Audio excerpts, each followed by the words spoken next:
Selamat pagi saudara sekalian. Salam jumpa kembali dalam renungan pagi untuk hari ini. Hari Kamis, tanggal 16 Desember tahun 2021. Mari kita berdoa sebelum firman Tuhan disampaikan. Bapa di surga, berikanlah firman-Mu bagi kami Tuhan. Ajarlah kami terus di dalam kebenaran, biar kami memiliki hidup yang berkenan di hadapan Tuhan. Urapilah dan pakai hamba-Mu untuk dapat menyampaikan firman-Mu ini agar kami makin mengerti kehendak Tuhan. Terpujilah Tuhan, di dalam nama Yesus kami berdoa. Amin. Baik saudara-saudara, kita lanjutkan lagi pembahasan kita mengenai seputar Natal yang terambil dalam Injil Matius pasal 1 ayat 18 sampai 25. Kemarin kita membahas ayat 20, sekarang kita bahas ayat 21, hanya kita harus membaca mulai dari ayat 20. Injil Matius 1 ayat 20 dan 21. Begini firman Tuhan. Tetapi ketika ia mempertimbangkan maksud itu, malaikat Tuhan nampak kepadanya dalam mimpi dan berkata, Yusuf, anak Daud, janganlah engkau takut mengambil Maria sebagai istrimu, sebab anak yang di dalam kandungannya adalah dari Roh Kudus. Ia akan melahirkan anak laki-laki, dan engkau akan menamakan dia Yesus, karena dialah yang akan menyelamatkan umatnya dari dosa mereka. Amin.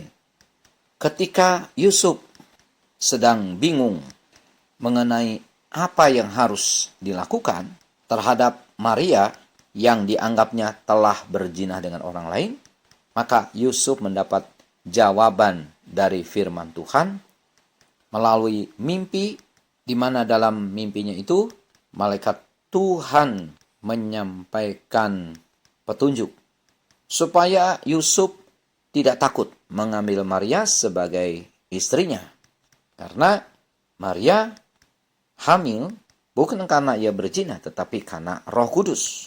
Saudara sekalian, saya percaya Yusuf kaget mendengar perkataan malaikat itu campur gembira. Karena selama ini dugaannya salah. Maria bukanlah seorang wanita yang tidak baik. Melainkan Maria adalah seorang wanita yang baik akhlaknya, dan justru ia dipilih Tuhan dari sekian banyak wanita di dunia untuk mengandung bayi Yesus dan melahirkannya. Jadi kalau begitu Maria mendapat anugerah besar dari Tuhan. Sungguh berbahagialah Maria. Bahkan kebahagiaannya lebih dibanding apapun juga. Tidak ada kebahagiaan yang lebih hebat dibandingkan dengan terpilihnya ia oleh Tuhan untuk mengandung dan melahirkan bayi Yesus. Saya yakin saudara sekalian, Yusuf bersyukur kepada Tuhan kalau ia tidak terburu-buru mengambil keputusan untuk menceraikan Maria. Ya, itulah saudara-saudara, karena ketulusan hatinya, Yusuf tidak gegabah mengambil keputusan untuk menceraikan Maria. Dia berpikir dulu, dia merenungkan dulu, dia mempertimbangkan dulu, bahkan mendoakannya terlebih dahulu. Sehingga Yusuf tidak salah langkah. Ini pelajaran bagi kita, saudara-saudara. Di saat kegalauan datang, di saat kebingungan menimpa kita, di saat kita ada di persimpangan jalan. Jalan mana yang harus kita pilih? Langkah apa yang harus kita ambil? Jangan gegabah, saudara sekalian. Pertimbangkanlah dahulu, pikirkanlah dahulu, renungkanlah dahulu, cocokkan langkah yang akan kita ambil dengan firman Tuhan. Apakah langkah yang kita ambil itu sesuai dengan kehendak Tuhan atau tidak? Dan ditambah satu lagi saudara, doakan dahulu. Minta petunjuk Tuhan apa yang harus dikerjakan. Langkah apa yang harus diambil. Biarkan Tuhan yang menuntun langkah kita. Ya saudara sekalian, acap kali kita diperhadapkan dengan satu keadaan yang membingungkan. Rasanya serba salah. Begini salah, begitu salah. Otak kita rasanya tak mampu lagi berpikir mengenai apa yang harus kita kerjakan. Libatkan Tuhan, saudara sekalian. Dan minta hikmat Tuhan. agar kita tidak salah jalan. Dalam surat Yakobus pasal 1 ayat 5, di sana ditulis, "Tetapi apabila di antara kamu ada yang kekurangan hikmat, hendaklah ia memintakannya kepada Allah. Maka hal itu akan diberikan kepadanya." Karena itu saudara-saudara, jangan pakai kekuatan kita sendiri menghadapi kebingungan hidup. Jangan pakai hikmat sendiri, kepandaian sendiri dalam menghadapi setiap persoalan yang jadi. Libatkan Tuhan dalam hidup kita. Mintalah hikmat dari Tuhan supaya langkah yang kita ambil itu adalah tepat. Banyak kali saudara kita gagal, bahkan gagalnya total. Kita kalah dan menjadi kalang kabut. Karena kita mau berjalan dengan kekuatan sendiri. Kita tidak melibatkan Tuhan, merasa diri bisa tanpa Tuhan. Nah, dari sini kita belajar dari Yusuf, saudara sekalian. Milikilah ketulusan hati. Dan dia tidak cepat-cepat bertindak saat kekecewaan itu menimpa dirinya. Saya sangat yakin walaupun tidak ditulis dalam Alkitab, Yusuf pasti meminta petunjuk dari Tuhan. Saya harus bagaimana Tuhan menghadapi Maria yang sudah hamil di luar nikah pada waktu itu, yang disangkanya bahwa Maria telah bermain gila dengan orang lain. Maka Allah memberikan jawaban, memberikan petunjuk dalam mimpinya, supaya Yusuf tidak ragu mengambil Maria sebagai istrinya. Sebab Maria telah dipilih Allah untuk mengandung dan melahirkan Yesus. Dan di ayat 21 tadi ditulis, ia, yaitu Maria, akan melahirkan anak laki-laki, dan engkau, Yusuf, akan menamakan dia Yesus. Nah, inilah petunjuk yang Tuhan beri kepada Yusuf, bahwa anak yang lahir nanti itu harus diberi nama Yesus. Jangan diberi nama lain. Nah, di sini terbukti, saudara-saudara, bahwa Yesus itu sebetulnya bukanlah anak Maria, bukan anak Yusuf. Tapi Yesus itu adalah anak Allah, artinya Allah yang menjadi manusia. Hanya lahirnya harus dari rahim seorang wanita layaknya semua manusia. Dan untuk apa Yesus dilahirkan? Kalimat berikut dari ayat 21 mengatakan, karena dialah, Yesuslah yang akan menyelamatkan umatnya dari dosa mereka. Dengan kalimat lain, Yesuslah akan menjadi juru selamat dunia, menjadi juru selamat manusia. Tentu saja manusia yang mau menerimanya, yang mau percaya kepada Yesus, yang mau taat kepada Yesus. Mereka pasti diselamatkan. Nah, puji Tuhan, saudara dan saya mau percaya kepada Yesus, bukan? Kita sudah membuka hati bagi Tuhan Yesus. Kita putuskan untuk setia kepada Yesus sampai nafas yang terakhir, maka saudara-saudara, dosa kita sudah dihapus. Dan dengan demikian, keselamatan itu pasti kita miliki. Sekarang timbul pertanyaan, mengapa sih kok Yesus harus turun ke dalam dunia ini dan kelahirannya terjadi melalui rahim Maria? Jawabannya, saudara-saudara, karena manusia tidak bisa menyelamatkan dirinya sendiri. Manusia sudah jatuh dalam dosa. Nah, dosa itulah yang menyebabkan manusia harus masuk neraka. Bukankah kita semua sudah berdosa? Nah, jadi saudara dan saya harus masuk neraka. Itu tidak bisa tidak, saudara. Itu ketentuan Allah. Firman Tuhan mengatakan bahwa upah dosa itu maut. Maut itu pengertiannya masuk dalam neraka. Dan dosa itu, saudara, tak terhapuskan. Walaupun kita berbuat baik, sehebat apapun perbuatan baik kita, tak mampu perbuatan baik kita itu menghapuskan segala dosa kita. Jadi, dengan demikian, kita tidak bisa selamat masuk surga dengan perbuatan baik. Sekalipun perbuatan baik itu baik dan harus dilakukan. Saudara dan saya harus selalu berbuat baik. Tapi maaf, saudara-saudara, perbuatan baik kita itu tak mampu atau tak bisa menghapuskan dosa kita. Jadi, walaupun kita terus-menerus berbuat baik, dosa kita tetap ada, saudara-saudara.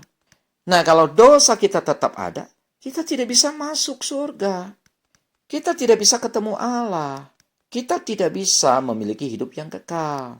Nah, saudara, penghapusan dosa itu hanya bisa dilakukan oleh pengorbanan Yesus di kayu salib. Darahnya itu menghapuskan segala dosa kita.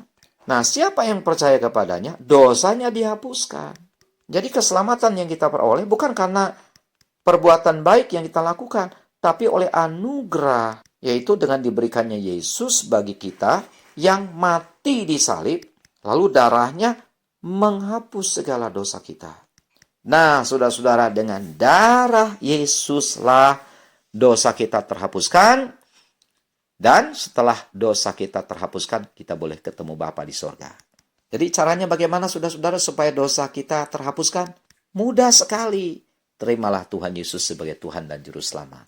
Percayalah kepadanya, bukalah hati bagi Tuhan Yesus. Katakan, Tuhan Yesus, aku mau menerima Engkau. Aku mau mengikutmu. Aku percaya kepadamu. Aku mau setia kepadamu sampai mati. Begitu kita mau terima Tuhan Yesus sebagai Tuhan dan Juru Selamat, dosa kita dihapuskan, saudara-saudara. Dengan demikian, jadilah kita orang-orang yang sudah diselamatkan. Nah, jadi status saudara dan saya adalah orang-orang yang sudah selamat. Namun belum masuk surga, tapi pasti masuk surga. Nah, sebagai bukti bahwa kita sudah diselamatkan, sudah dihapuskan dosanya, sudah disucikan oleh darah Tuhan Yesus, maka kita berbuat baik, saudara-saudara. Jadi berbuat baik menurut ajaran firman Tuhan adalah merupakan ciri bahwa kita sudah selamat. Sementara banyak orang menganggap kalau mau selamat, ayo berbuat baik. Berbuat baik, berbuat baik, berbuat amal, berbuat amal. Firman Tuhan menolak pendapat seperti itu. Itu pendapat yang keliru. Tidak bisa manusia selamat masuk surga dengan berbuat baik. Tapi kalau kita berbuat baik bukan untuk selamat, justru karena kita sudah selamat. Kita calon surga, bukan Bapak Ibu saudara-saudara? Nah, calon surga itu pasti senangnya berbuat baik. Berbuat baik dan selalu berbuat baik. Calon surga tak mau berbuat jahat. Calon surga senangnya kepada kebenaran. Tidak mau dan tidak suka kepada ketidakbenaran. Nah, saudara-saudara, mari tetaplah di dalam Yesus. Jangan keluar dari Yesus. Supaya kita bertemu dengan Bapa di surga sekali waktu. Dan hidup kekal selama-lamanya di sana.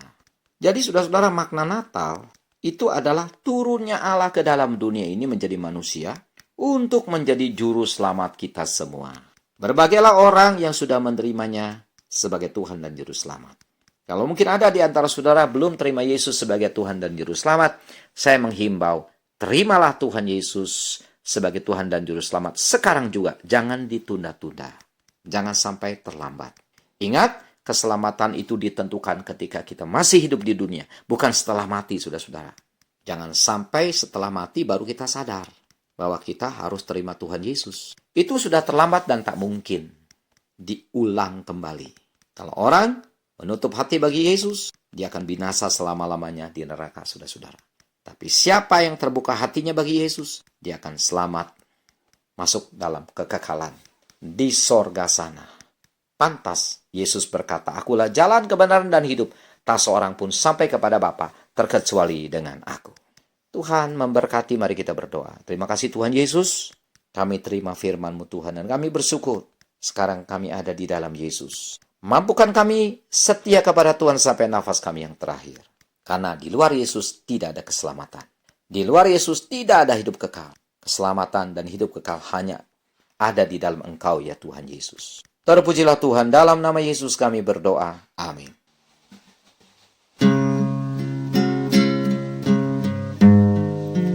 Oh Yesusku,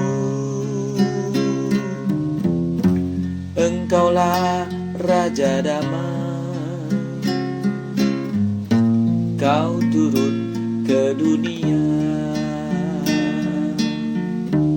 selamatkan manusia. Oh Yesusku,